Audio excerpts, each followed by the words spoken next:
The following is the prepared transcript of House Speaker John Boehner's speech Monday night on debt reduction talks.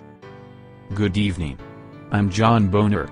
I serve as Speaker of the whole House, of the members of both parties that you elect. These are difficult times in the life of our nation. Millions are looking for work, have been for some time, and the spending binge going on in Washington is a big part of the reason why. Before I served in Congress, I ran a small business in Ohio. I was amazed at how different Washington, D.C. operated than every business in America. Where most American businesses make the hard choices to pay their bills and live within their means, in Washington more spending and more debt is business as usual. I've got news for Washington, those days are over. President Obama came to Congress in January and requested business as usual. Yet another routine increase in the national debt limit. We in the House said not so fast. Here was the president, asking for the largest debt increase in American history, on the heels of the largest spending binge in American history. Here's what we got for that spending binge: a massive healthcare bill that most Americans never asked for.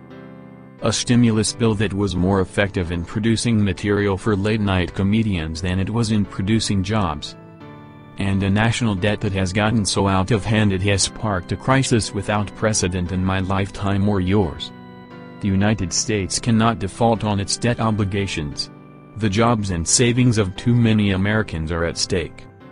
What we'd told the president in January was this: the American people will not accept an increase in the debt limit without significant spending cuts and reforms.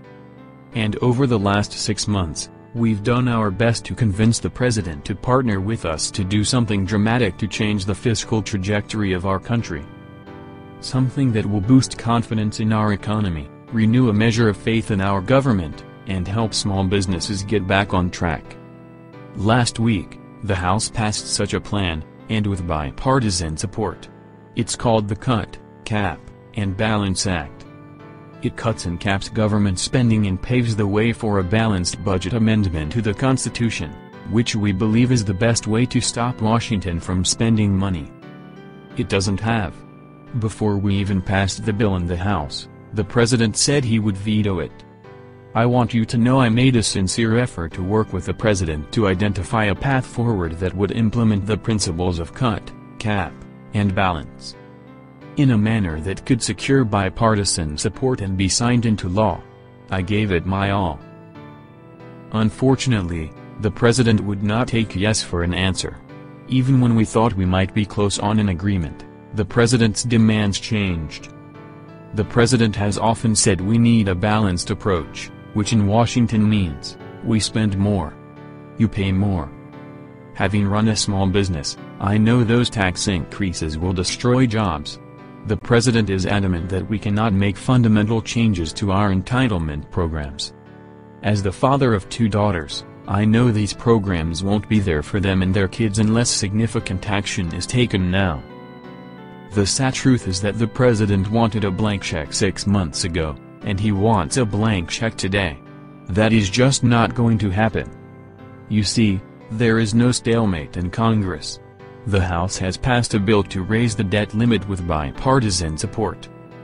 And this week, while the Senate is struggling to pass a bill filled with phony accounting and Washington gimmicks, we will pass another bill.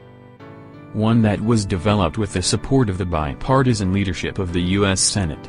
Obviously, I expect that bill can and will pass the Senate and be sent to the president for his signature.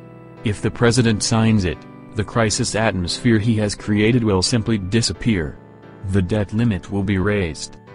Spending will be cut by more than $1 trillion, and a serious, bipartisan committee of the Congress will begin the hard but necessary work of dealing with the tough challenges our nation faces.